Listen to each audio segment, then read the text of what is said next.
আমার খুব চিন্তা হচ্ছে নীলিমা। এত চিন্তা করার কি হয়েছে তোমার? বিশ্বাস করো, আমার কিছু ভালো লাগছে না। কি ভালো লাগছে না তোমার? এমনিতে সংসারের অবস্থা খারাপ, তার উপরে বর্ষার জন্য চাষের জমি ডুবে গিয়ে সব ধান খারাপ হয়ে গেছে। এবারে এত টাকা চাষের মধ্যে ডুবে গেলে উল্টে কিছু ফল পেলাম না, কিভাবে যে সংসার চালাবো কিছু বুঝতে পারছি না। তোমার কি মনে হয় চিন্তা করলেই সব ঠিক হয়ে যাবে? কিন্তু তাও তো চিন্তাটাকে কিছুতেই দূর করতে পারছি না। আমার উপর একটু ভরসা রাখো, দেখো আমরা দুজনে মিলে কিছু একটা ব্যবস্থা করে নেব। কি যে ব্যবস্থা করব সেটাই তো মাথায় আসছে না। মাথায় আসছে না বলেই যে হার মেনে নেব, চিন্তা করে শরীর খারাপ করবে, এটাও তো ঠিক নয়। তোমাকে শুধুই আমি কষ্ট দিলাম সারা জীবন গো। জীবনের তো এখনো অনেক পথ বাকি, এই তো সবে শুরু। তুমি ভরসা দিচ্ছ সেটুকুই আমি ভরসা পাচ্ছি, কিন্তু কতটা যে কি করতে পারবো সেটা জানি না। দেখোই না, সব ঠিক হয়ে যাবে। তবু আমি চেষ্টা করব কিছু একটা করবার। কথায় আছে না, যতক্ষণ শ্বাস ততক্ষণ আশ। তুমি যখন আমার পাশে আছো তখন আমি হেরে যাব না, লড়াই করে যাব গো। এই লড়াই করে যাওয়াটাই আসল কথা, লড়াই আমাদের করে যেতেই হবে।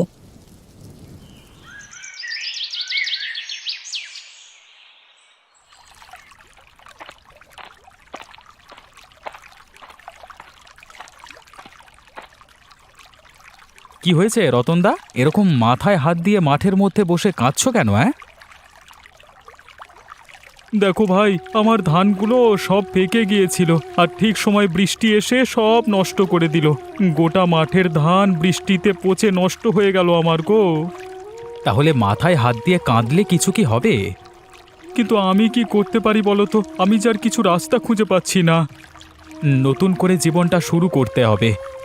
আজকের দিনে একটা চাষ করতে গেলে কত টাকা খরচা হয় তুমি জানো তো? সব টাকা ধার দেনা করে জোগাড় করে জমিতে লাগিয়েছিলাম, বিশ্বাস ছিল এবারে ভালো ধান হবে, কিন্তু সব একেবারে মাঠে মারা গেল গো। তুমি একবার ভেবে দেখো তো, শুধু কি তোমার সাথে এরকম ক্ষতি হয়েছে? আরও কত লোকের সাথে এরকম ক্ষতি হয়েছে। তারা কি তোমার মতো হেরে যেতে চাইছে? কিন্তু আমার ঘরে বউ আছে, ওকে সংসার চালাতে হয়, ওকে আর কত কষ্ট দেব আমি বলতে পারো?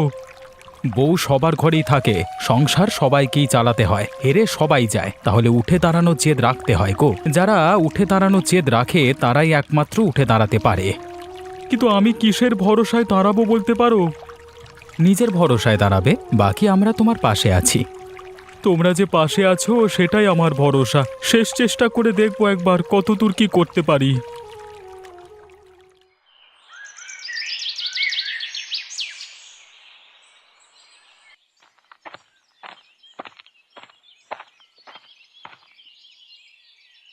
বুড়িমা, তোমার কাছে একটা সাহায্যের জন্য এলাম। কি সাহায্য বলতো? কিছু হয়েছে নাকি?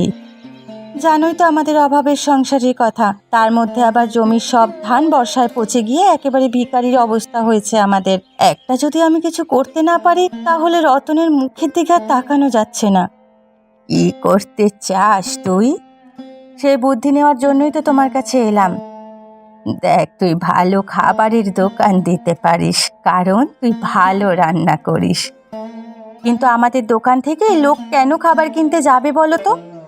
কিনবে, কারণ তুই যেটা রান্না করবি সেটা এই গ্রামে আর কোথাও পাওয়া যায় না। কিন্তু এরকম কোনো রান্না তো আমি জানি না। জানিস না তো আমি শিখিয়ে দেব। তুমি জানো এরকম কোনো বিশেষ রান্না? হ্যাঁ জানি, আমি মাংসের পিঠা বানাতে পারি। এই গ্রামে কোথাও মাংসের পিঠে বিক্রি হয় না, এবং কেউ বানাতেও পারে না, কারণ এটা বানাতে পারি কেবল আমি একা, আর সেটা তোকে শিখিয়ে দেব। ঠিক আছে, আমি তাহলে মানুষের জন্য পিঠা বানাবো, তবে তোমার কাছ থেকেই শিখতে আসবো। কবে আসবো তুমি বলো? তুই কাল থেকেই শিখতে আসিস, কোনো অসুবিধা নেই।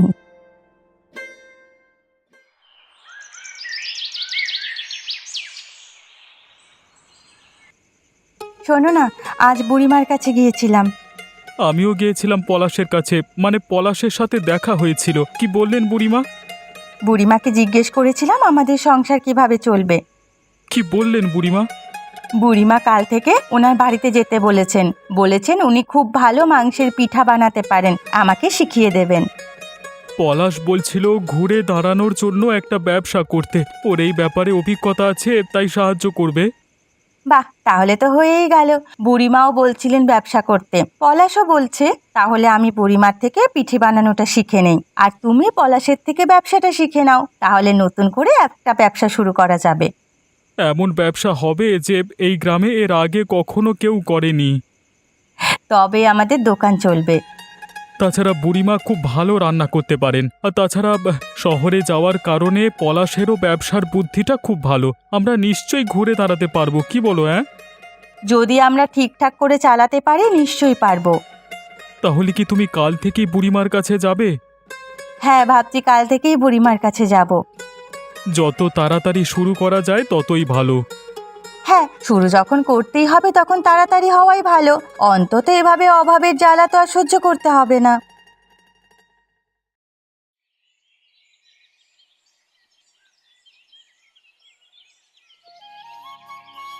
দেখো তো হয়েছে। হ্যাঁ, ভালো হচ্ছে, আরো ভালো হতে হবে। তোমার কি মনে হচ্ছে আমাদের দোকানটা চলবে তো? নিশ্চয়ই চলবে। তুই রান্নাটা একবার ভালো করে শিখে গেলে দেখবি সবাই পছন্দ করবে, কারণ এরকম জিনিস শহর ছাড়া আর কোথাও পাওয়া যায় না। তাও বা শহরে কয়েকটা দোকানেই কেবলমাত্র ভালো করে। কিন্তু একটা বিষয়ে আমি একটু চিন্তায় আছি। কি বিষয় বল? মাংসের পিঠে বানাতে গেলে মাংস কিনতে হবে বেশি করে, আরও কত খরচা আছে শুরুতে। সেই সব টাকা কোথায় জোগাড় করবো বলো তো? অল্প যা কিছু তোদের সঞ্চয় আছে সেগুলো দিয়ে আপাতত শুরু কর। বাকি কাঁচা মাল যা হবে ধার বাকি দিয়ে কিনবি, আর যা টাকা রোজগার হবে সেগুলো দিয়ে মেটানোর চেষ্টা করবি। হ্যাঁ, ঠিক বলেছ, এটা খুব ভালো বুদ্ধি। তোরা এগিয়ে যা, আমরা তোর পাশে আছি। সে কথাই হচ্ছিল কাল রতনের সাথে। তোমরা যদি একটু ভরসা না দিতে আমরা এগোতেই পারতাম না কোনোদিন। এই ভরসাটা আছে আর সারা জীবন থাকবে, চিন্তা করিস না।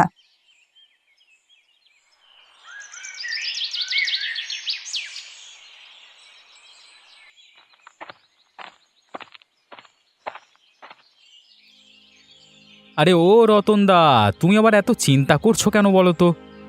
অনেকগুলো কথা ভাবছি ভাই। এই তো সেদিন চিন্তা করছিলে বলে তোমাকে ব্যবসা করবার একটা ভালো বুদ্ধি দিলাম, আবার কি এত ভাবছো? ভাবছি যে ব্যবসা করবার জন্য যে অভিজ্ঞতা আর বুদ্ধি লাগে সেসব আমার কিছুই নেই, আমি কি পারবো? আরে সবাই যারা ব্যবসা করে তারা কি সবকিছু শিখে আসে নাকি? কিন্তু একটা সাধারণ জ্ঞান তো থাকা দরকার। আমি গ্রামে জন্মেছি, গ্রামে বড় হয়েছি, সারা জীবন চাষবাস করে খেয়েছি, আমি অত বুদ্ধি পাবো কোথায় বল? আরে তুমি এত চিন্তা করছো কেন? আমি পাশে আছি তো। সেটাই তো বলছিলাম, তোমার তো শহরে গিয়ে অনেক বিষয়ে অনেক বুদ্ধি হয়েছে, একটু সাহায্য করতে পারো তো? আমি কি কখনো বলেছি যে তোমাকে আমি সাহায্য করব না? তোমার মতো ভালো মানুষ গ্রামে একটাও নেই, সেই জন্যই আমি অন্য কাউকে না বলে তোমাকে বুদ্ধিটা দিয়েছি। আর তোমাকে সাহায্য না করে আমি একা তোমাকে ছেড়ে চলে যাব, এটা কখনো হতে পারে? তাহলে এবার বলো দেখি, ব্যবসা শুরু করবার জন্য এত পুঁজি কোথায় পাবো? শোনো একটা কথা, সাধারণ জিনিসপত্র আর মাংস কেনবার জন্য যা টাকা সেটা আমাকে দাও, আমি তা শহর থেকে জিনিসপত্র নিয়ে আসি, তারপর ধার বাকিতে কারবার চলবে। হ্যাঁ, এই বুদ্ধিটাও খারাপ নয়। তোমার কি সেরকম চেনাশোনা কেউ আছে? আমার শহরে অনেক চেনাশোনা আছে, তুমি যত তাড়াতাড়ি সম্ভব আমাকে টাকা পয়সা দাও, আমি সব ব্যবস্থা করে আনবো তোমার। টাকা পয়সা কত কোথায় আছে সেসব তো নিজেকেও ভাবতে হবে। এমনিতে লোকের থেকে ধার দেনা করে সংসার চলে, তবে তোমাকে কিছু টাকা জোগাড় করে খুব তাড়াতাড়ি দেওয়ার চেষ্টা করছি। এবার তোমার ভালো দিন আসতে চলেছে, আর জীবন চালানোর জন্য লোকের কাছে হাত পাততে হবে না তোমার। যদি সেই দিন সত্যি আসে তাহলে আমার থেকে বেশি আনন্দিত আর কেউ হবে না। তার জন্য তোমার আর বুড়িমার কাছে সারা জীবন আমি কৃতজ্ঞ থাকবো গো। তবে আমি একটা জিনিস বলবো তোমাকে। কি জিনিস ভাই? কথাটা হচ্ছে যে খাবার লোকজনকে বিক্রি করবার আগে একবার আমি খেয়ে দেখতে চাই কেমন স্বাদ হচ্ছে। ঠিক আছে, তুমি একদিন দুপুরবেলায় এসো, আমি তোমার বৌদিকে বলে সব ব্যবস্থা করে রাখবো। ঠিক আছে, তারপরেই তাহলে পুরো সিদ্ধান্ত নেওয়া যাবে।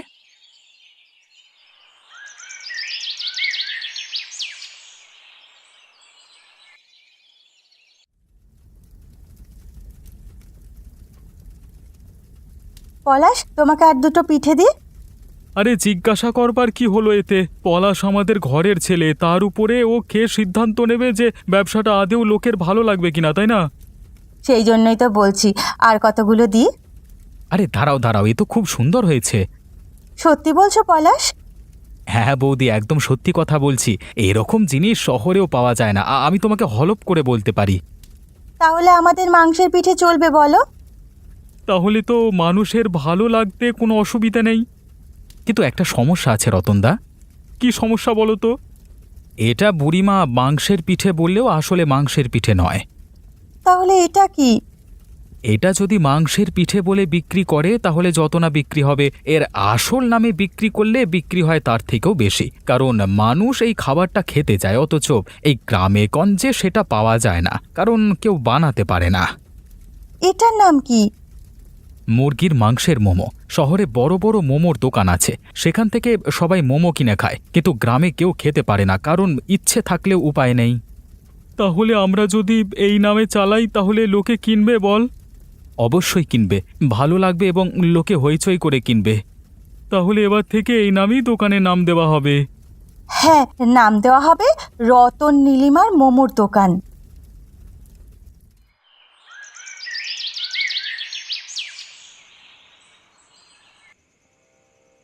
শোনো না, সবই তো হলো, একটা কথা বলার ছিল। হ্যাঁ বলো, কি কথা বলবে? কথাটা হচ্ছে, বুড়িমা বলছিল যে আমাদের কাছে জমানো টাকা পয়সা যা আছে সেগুলো দিয়ে আপাতত ধার বাকিতে ব্যবসা শুরু করতে। পলাশ আমাকে ও কথাই বলছিল, কিন্তু আমাদের কাছে টাকা কোথায়? যা জমানো টাকা পয়সা আছে সেগুলো এক জায়গায় করে দিয়ে দাও। পলাশকে দেবো ভাবছি, কারণ ও বলেছে শহরে অনেক চেনা জানা আছে, শহর থেকে নিয়ে এসে ব্যবসা করবে। প্রথমে ধার বাকিতে আনবে কিছু কিছু টাকা দিয়ে, তারপর আমরা ব্যবসা শুরু হয়ে গেলে মিটিয়ে দেব। হ্যাঁ, ওর অনেক বুদ্ধি আছে, ওকে দায়িত্বটা দিয়ে দাও, ও ভালো করে করতে পারবে। তোমার এই পুরনো ভারে যা টাকা জমানো আছে কালকেই ভেঙে আমাকে দিয়ে দাও, কালকে আমি পলাশকে সব টাকা দিয়ে দেব। এবারে মনে হচ্ছে আমরা সফল হতে চলেছি। আমারও মনে হচ্ছে দুঃখের দিন কাটতে চলেছে। যদি ব্যবসাটা একবার দাঁড়িয়ে যায় তাহলে আর আমাদের কষ্ট করে লোকের কাছে হাত পাততে হবে না। লোকের কাছে হাত পাততে কি আমার আর ভালো লাগে বলো? ভীষণ মান সম্মানে লাগে। লোকের কাছ থেকে অপমানিত হতে আমার খুব খারাপ লাগে। নিজের বুদ্ধিতে ব্যবসা করে খেলে জীবনে একটু শান্তি পাবো, আর তোমাকেও একটু সুখের দিন দেখাতে পারবো। তুমি যে দিনের শেষে শান্তিতে ঘুমোতে পারবে সেটাই আমার কাছে সব থেকে বড় পাওনা। এর থেকে বড় আমার কাছে আর কিচ্ছু নেই। দেখো, জীবনে টাকা পয়সা তো আসতেই থাকবে, কিন্তু তোমার প্রতি আমার যে ভালোবাসা, আর আমার প্রতি তোমার যে ভালোবাসা, এটাই রয়ে যাবে চিরন্তন। এই ভালোবাসাকে সঙ্গে করেই আমরা এগিয়ে যাব। ভালোবাসা না থাকলে আর জীবনে কি আছে বলো তো? এত অভাব, এত কষ্ট লাঞ্ছনার মধ্যেও শুধুমাত্র তোমার মুখের দিকে চেয়েই তো বেঁচে আছি। এই যে মাঠে আমাদের সব ফসল নষ্ট হয়ে গেল, এরপরে বেঁচে থাকার আমার একটু ইচ্ছে করছিল না, কিন্তু তুমি আমাকে ভরসা দিলে বলি তো আজকে আবার উঠে দাঁড়ানোর চেষ্টা করছি। দেখো, আমরা সেই চেষ্টায় ঠিক সফল হব। ওপরওয়ালার ইচ্ছে থাকলে নিশ্চয়ই হতে পারবো আমরা, সে বিশ্বাস আমারও আছে। ঠিক আছে, অনেক রাত হলো, এবার ঘুমিয়ে পড়ো। তুমিও ঘুমিয়ে পড়ো, কালকে সকাল থেকে নতুন যুদ্ধ শুরু করতে হবে, আর যতই বাধা বিপত্তি আসুক আমরাই জিতবো, বিশ্বাস রাখো শুধু।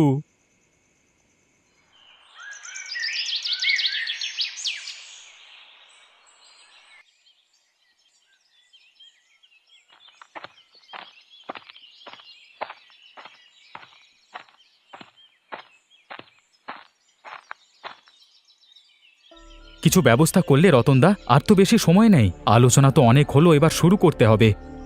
একটা কথা বলবো পলাশ, কিছু মনে করবে না তো? একটা কেন, হাজারটা কথা বলো। তুমি তো জানো ভাই, আমরা খুব গরিব মানুষ, আমাদের কাছে টাকা পয়সা কিছুই নেই, তবু এ কটা মাত্র টাকা আমি আমার শেষ সম্বল তোমার বৌদির কাছ থেকে নিয়ে এসেছি গো। যারা নতুন কিছু শুরু করে তারা এইভাবেই শুরু করে, বুঝলে? আমি বলছি যে এই টাকাগুলো বিশ্বাস করে তোমাকে দিচ্ছি, দেখো ভাই সঠিক যেন কাজে লাগে। হ্যাঁ ভাই। আরে তুমি এত চিন্তা করো না তো, সব ঠিক কাজে লাগবে। তুমি কি আমাকে বিশ্বাস করো না? তোমাকে বিশ্বাস করি বলেই তো তোমার উপরে ভরসা করে আছি, কিন্তু এ জীবনে অনেক তো বিশ্বাস ভাঙলো, তাই বড্ড কষ্ট হয়। ভেবো না, তোমাদের ভালো দিন আসতে চলেছে। আসলে নিজের কপালের উপর নিজের বিশ্বাস হয় না মাঝে মাঝে, বুঝলে? সেই জন্যই তো আমি তোমাদের সাহায্য করতে চাই। এই নাও, টাকাগুলো নাও, আর যত তাড়াতাড়ি সম্ভব জিনিসপত্রগুলো নিয়ে গ্রামে ফিরে এসো। সে তো অবশ্যই। তুমি আমাকে 2 দিন সময় দাও, আমি 2 দিনের মধ্যেই শহর থেকে ফিরে আসছি সব জিনিসপত্র নিয়ে। আমি ততদিনে এই দিকের ব্যবস্থা করে রাখছি, তাহলে সব একসাথে শুরু করা যাবে। অবশ্যই প্রথমের দিকে যে সমস্ত টাকা আসবে সেগুলো দিয়ে তোমাকে ব্যবসা বড় করে যেতে হবে। চেষ্টা করব ভাই, আসলে আমার খুব ভয় করছে, সাথে একটা উত্তেজনাও কাজ করছে কিছু নতুন করবার। ঠিক আছে, আমি এখন যাই, তুমি নিশ্চিন্তে থাকো। ঠিক আছে, সাবধানে তুমি কাজ করে ফিরে এসো।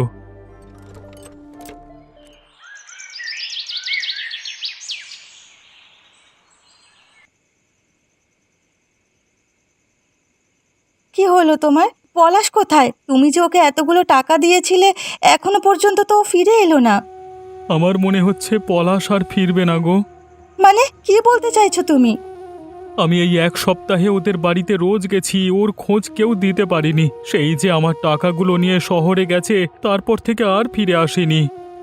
তাহলে কি আমাদের সব শেষ হয়ে গেল? এবার থেকে কি আবার আমাদের ভিক্ষে করে দিন কাটাতে হবে?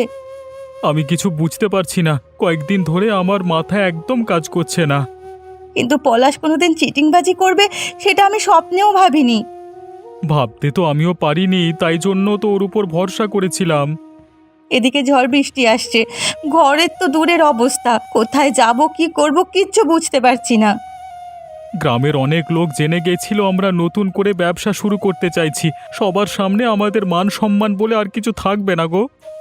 আমার খুব কষ্ট হচ্ছে, আমি মেনে নিতে পারছি না। ওপরওয়ালার উপর ভরসা রাখো, তিনি একমাত্র পারবেন সব ঠিক করে দিতে। বাকি আমরা কষ্ট পেয়ে ভাবনা চিন্তা করেও কিছু করতে পারবো না।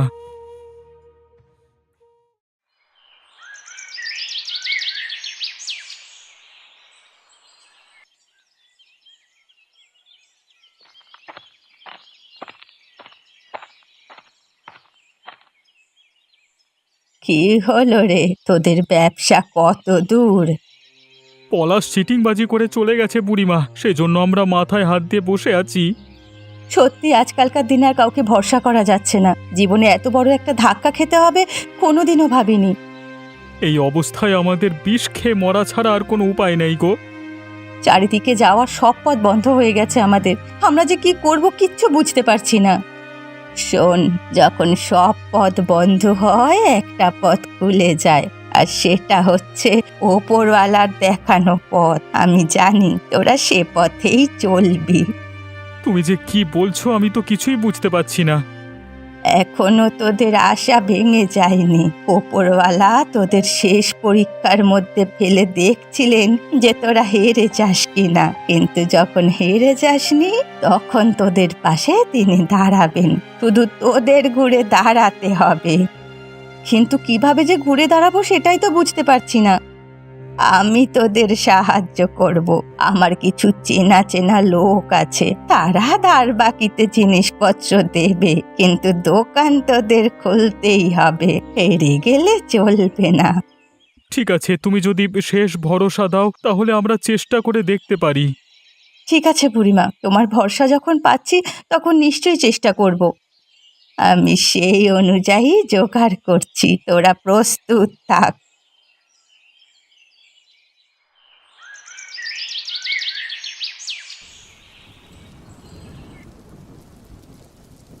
দেখো, আমি আর কিছু ভাবতে পারছি না।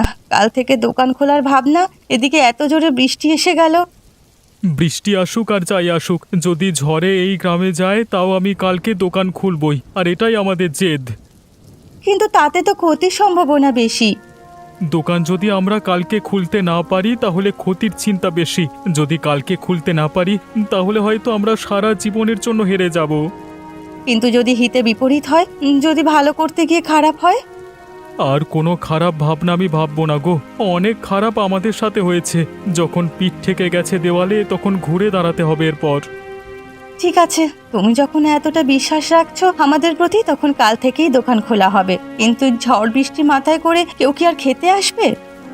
আসবে, লোকে জানে একটা ভালো কিছু জিনিসের ব্যবসা শুরু করতে চলেছি আমরা। আর তাছাড়া বৃষ্টির দিনে মোমো খেতে ভালোই লাগবে। তোমার যখন বিশ্বাস আছে তাহলে কাল থেকেই আমরা ব্যবসা শুরু করব। সমস্ত অপমানের প্রতিশোধ এবারে ফিরিয়ে দিতে হবে আমাদের। সমস্ত চোখের জলের দাম এবারে উসুল করবার সময় হয়ে এসেছে।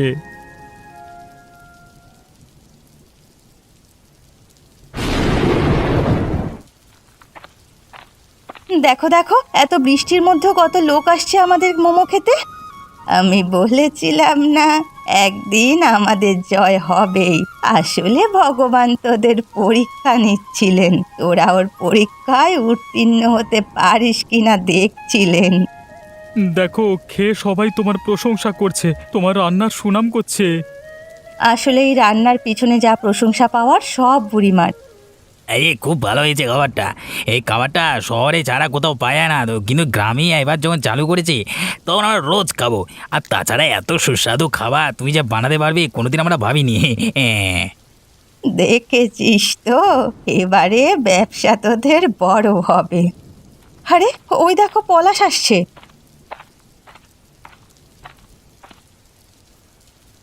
ওই শয়তানটাকে আমি আজকে দেখাবো। কোথায় ছিলি তুই এতদিন? তোর জ্ঞান বুদ্ধি নেই? আমি তোমাদের কাছে হাত জোর করে ক্ষমা চাইছি। তোমরা হয়তো ভেবেছো যে আমি পয়সা নিয়ে চিটিংবাজি করে চলে গেছি, কিন্তু শহরে যেতেই এমন ঝড় বৃষ্টি শুরু হলো, আমি বিপদের মধ্যে পড়ে গেছিলাম। তারপর জানোই তো, শহর ভালো জায়গা নয়। কত লোকের সাথে কত ঝামেলা করে আজকে আমি ফিরে এসেছি। তোমাদের টাকা আমি সঙ্গে এনেছি, 1 টাকাও তোমাদের চিটিংবাজি করিনি। তোমাদের দেখে আজকে খুব ভালো লাগছে গো। বলেছিলাম না, পলাশ কখনো চিটিংবাজি করতে পারে না। দেখো, আমাদের দোকান থেকে সবাই খাবার খাচ্ছে, আমরা সুখের দিন দেখতে পাবো। এর থেকে বড় কথা, পলাশ যে আমাদের সাথে কোনো খারাপ কাজ করেনি, ও সুস্থভাবে ফিরে এসেছে, এটাই আমাদের কাছে সব থেকে বড় পাওনা।